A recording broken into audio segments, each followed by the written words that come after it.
want to talk about the misconception that some of us have when we are praying to God to bless us, expecting that there's no real work or labor that has to go into those answered prayers. Um,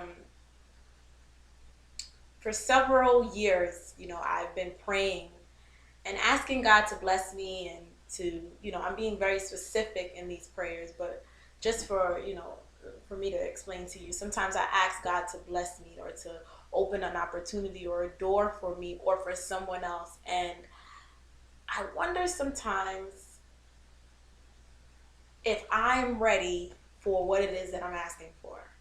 And I've asked other people a lot of times when I hear that they're praying or asking God for certain things. I ask them, like, what if He really blesses you this second with it? Are you completely ready, to manage? And a lot of times people find themselves think about the question before answering. And that's exactly what God understands about us that we don't understand about ourselves. God knows that if He blesses us with some of the things that we ask for, that we will mishandle, we will abuse it, we will throw it away without even realizing it, because we have not prepared ourselves for the blessings that we are asking for. Some of us are asking for spouses. Are you prepared? Are you ready for that? Some of us are asking for houses.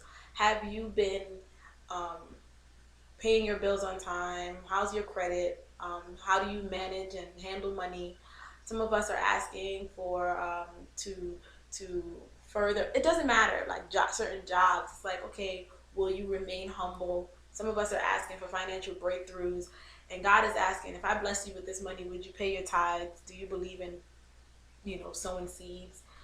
Some of us are asking for all kinds of things, healing, whatever it is, and God is simply waiting for the condition and the positioning of our hearts, not only faith-wise, but responsibility and how we would manage and how we will um, operate after these blessings come about. Some of us right now in our lives forget to be grateful. Some of us right now in our lives, they put God on maybe He's second or third place in their lives, and God just wants to be first place, and He wants us to be forever grateful and forever faithful. And the other day, I found myself being a little ungrateful without realizing it. I was in a position or place in my life where I was complaining a lot about these many cycles and these very things that keep going on in my life. And I forgot about things that He has done for me in the past and how He has showed up in the very last hour and how He has revived me and how He has saved me and how He has uplifted and encouraged me and how He has caused me to bless many people, and those people have been caused to bless other people, and it's just been a chain reaction. Sometimes we get so caught up with what's going on around us that we forget what He has already done and what He's about to do for us. Another thing that happened to me most recently is that after I prayed about something was that God had opened up two opportunities for me. And it had to do with the prayers that I had prayed, but they weren't specifically the prayers that I had prayed for. So it's not like I asked for those opportunities, but I asked for a prayer that is it links to the two opportunities that had opened for me. And I thought to myself, wow, this is amazing, amazing, amazing. And then I got to a place of gratefulness again when I realized that there was work that I have to put into it in order for it to work as a blessing for me. And a lot of times we forget that labor has to be put in to anything that we want to be able to sustain. It has to be built. God is not a magician that that He just, when you pray, He just goes dun, dun, dun, dun, boom, and it's there. We have to be prepared, positioned, and very grateful every time we find ourselves in a position of prayer, in a posture of receiving from God.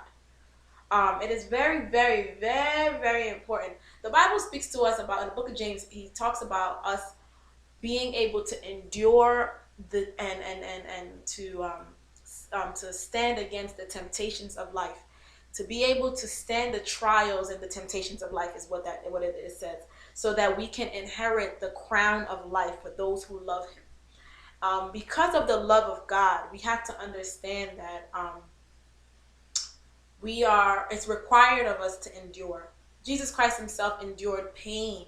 He endured a lot of things just so that we can live today. He won and he was very victorious, and he went through it to the end so that we can have a beginning. And so I just wanted to encourage you not to forget, even when you don't feel like praying, pray. The second thing I want to remind you is, when you're praying, make sure that you have positioned yourself for preparation to receive. And no, prepare yourself, position yourself and prepare yourself to receive what it is that you're asking for. Because it's life changing. It's not just a matter of today, tomorrow. This is legacy. This is life. This is purpose. This is promise. So if you could just, for a moment, think about what it is that you're asking for, how heavy it is, what it requires of you, what you're willing to give, how much you're really willing to give up sometimes. That will definitely be the ultimate thing for you to receive your blessings the way that you have asked.